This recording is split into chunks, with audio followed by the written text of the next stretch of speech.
Sit. No.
Hello everybody, we finished the electrical in this room.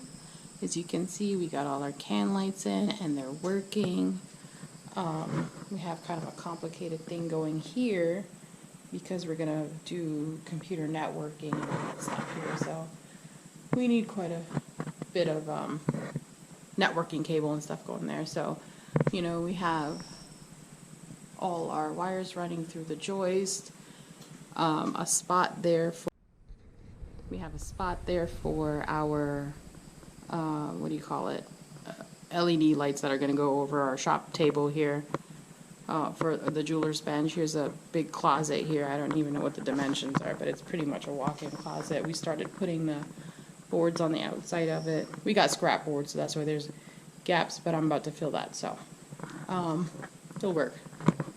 And here's another little closet. The safe's going to go in there. Trying to fit in this door that we found. We showed you guys earlier in the video where we got this for 25 bucks for my neighbor's yard. And this is kind of going to be the wet room. There's plumbing here. We're going to fix that plumbing. We put in a three-way switch here and moved these switches to the outside so it could power this side of the barn for you know, these two lights over here. And then we just pretty much put it into our electrical box as neat as we could. This is the first time doing electrical, and once we figured out what we were doing, well, I hope we know what we're doing, it wasn't too bad. So yeah, that's pretty much it.